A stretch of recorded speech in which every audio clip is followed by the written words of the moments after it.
Alors le thème de cette vidéo, de cette capsule vidéo, va être donc équation différentielle. Et l'objectif de cette vidéo sera trouver les solutions de ce qu'on appelle un problème de Cauchy. Alors la première chose que je vais faire, c'est expliquer qu'est-ce qu'un problème de Cauchy. Donc un problème de Cauchy, c'est un système composé de 1, une équation, et 2, des conditions initiales associées. Donc là typiquement voici un problème de Cauchy à l'ordre 1. On a une équation d'ordre 1 et on a une condition initiale sur la variable y. Et voici un problème de Cauchy d'ordre 2. On a une équation d'ordre 2 plus deux conditions initiales associées à y et à sa dérivée. Puisqu'on est à l'ordre 2, on demande deux conditions initiales. Donc ça, c'est un problème de Cauchy à l'ordre 2. Donc l'objectif, finalement, c'est de trouver la solution, parce qu'on va voir qu'il en existe une unique pour un problème de Cauchy donné avec le bon nombre de conditions initiales, à ces deux problèmes de Cauchy. Donc la première chose à faire, c'est, alors on va donner une dénomination à chacune de ces équations. À chaque fois, il s'agit d'équations homogènes, c'est-à-dire sans second membre. Donc du coup, on va les noter EH1 et EH2, les deux équations homogènes. Donc ces deux équations homogènes seront résolues dans cette case-là.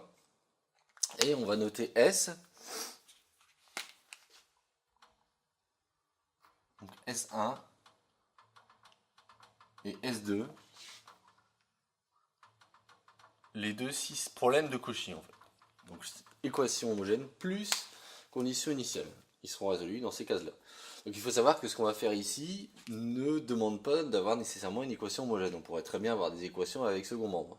Simplement ici, on a choisi des solutions, des équations homogènes afin que les calculs ne soient pas trop lourds, ne soient pas très très longs, quoi.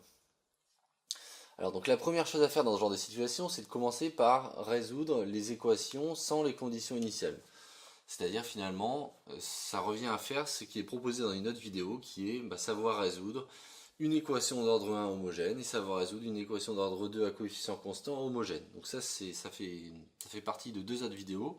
Donc ce qu'on va faire ici, on va se concentrer plus précisément sur la résolution avec les conditions initiales. Donc là je vais simplement me contenter de rappeler les solutions de l'équation EH1 lorsqu'on a une équation de ce type-là homogène. On a des solutions qui sont de la forme y qui a x associe, donc une certaine constante fois exponentielle de moins la primitive de cosinus de 2x, c'est-à-dire sinus de 2x sur 2, pour c qui se balade, qui est une constante qui se balade dans R. Donc il y a une infinité de solutions associées à chacun des c possible. Par exemple, exponentielle de moins sinus de 2x sur 2 en est une, 2 fois exponentielle de moins sinus de 2x sur 2 en est une autre, 3 fois exponentielle de moins sinus sur 2x sur 2 en est encore une autre. Il y en a une infinité, autant de c que possible. Alors ça, voir la vidéo associée pour comprendre d'où vient cette expression.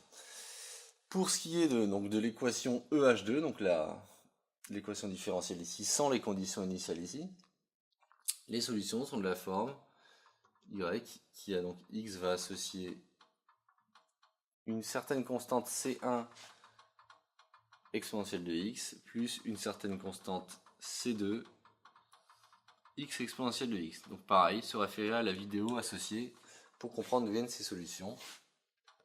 C1 et C2 étant deux constantes réelles fixées par ailleurs. Donc on peut les choisir comme on veut. On aura autant de solutions, on a une infinité de solutions avec 2 degrés de liberté qui portent sur C1 et sur C2. 2 degrés de liberté pour l'ordre 2, 1 degré de liberté pour l'ordre 1. Alors maintenant la question qu'on va se poser, c'est une fois qu'on a déterminé la forme de ces solutions de l'équation EH, comment est-ce qu'on fait lorsqu'on adjoint une condition initiale? Comment est-ce qu'on fait lorsqu'on adjoint deux conditions initiales? Alors comment est-ce qu'on s'y prend pour résoudre ce genre de choses? Tout simplement, on va injecter. On sait que toutes nos solutions de cette équation-là doivent être de cette forme-là, donc on va injecter la condition initiale à l'intérieur de cette expression et regarder quelles conditions ça nous donne sur chacune des constantes. Donc, regardons ici. On sait que 1 doit être égal à y de 0. Ça, c'est la condition initiale qu'on s'est fixée au départ. Mais on sait aussi que y de x il doit nécessairement être de la forme c exponentielle de moins sinus de 2x sur 2 afin de vérifier l'équation EH1. Donc nécessairement, ceci doit être égal à c fois exponentielle de moins sinus de 2 fois 0 sur 2. 2 fois x, quoi. Où x est égal à 0. Sinus de 0, c'est égal à 0. Donc on obtient exponentielle de 0 qui vaut 1, on se retrouve avec c. Si bien qu'à la fin, on a la solution, enfin, y, qui est la fonction qui à x associe exponentielle de moins sinus de 2x sur 2.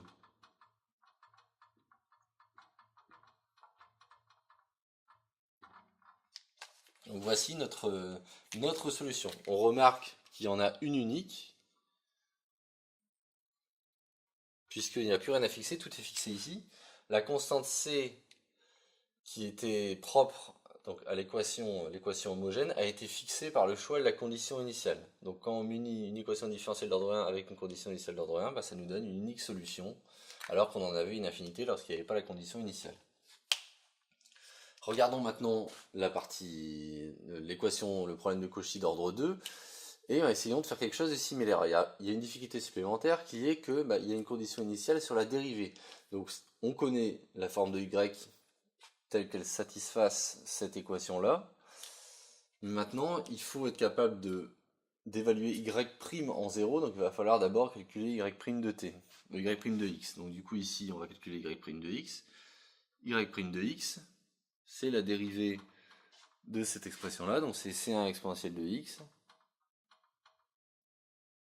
plus, là on a une dérivée produit, c'est-à-dire on a c2 facteur de u', donc 1 fois v, donc exponentielle de x, plus u, x, fois v', v' c'est la dérivée d'exponentielle de x, c'est-à-dire elle-même, exponentielle de x. Donc on obtient que y' de x est donc égal à c1 plus c2 exponentielle de x plus c2 fois x exponentielle de x.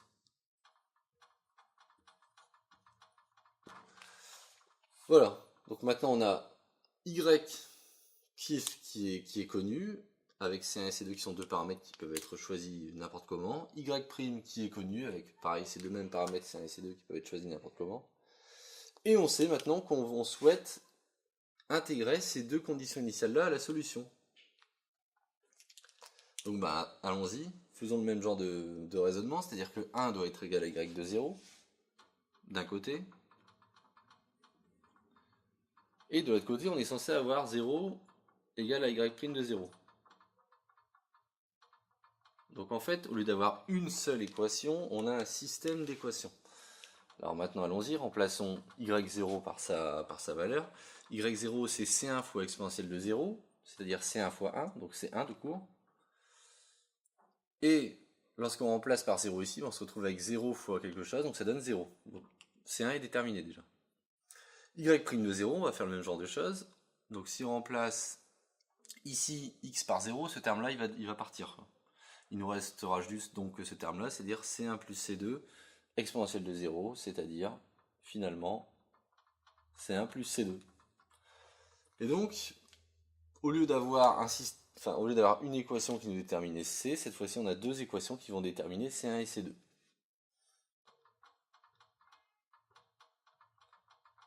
Donc notez bien que ça appuie encore plus le fait qu'on ait besoin de deux conditions pour déterminer finalement une unique solution à un problème de Cauchy donné, quoi. Donc il faut qu'il y ait deux conditions, sinon il n'y aurait qu'une seule des deux constantes qu'on pourrait fixer, et on n'aurait pas une unique solution. Donc, ce système en C1 et C2, on peut le résoudre. Donc, comme on sait que C1 est égal à 1, on va pouvoir remplacer C1 par 1 ici, et obtenir donc que C2 doit être égal à moins 1. Et si C2 est égal à moins 1, ça signifie que Y, c'est la fonction qui à X va associer, donc C1 est égal à 1, donc exponentielle de X, C2 est égal à moins 1, donc moins X exponentielle de X. C'est-à-dire, on peut le réécrire en 1 moins X fois exponentielle de X.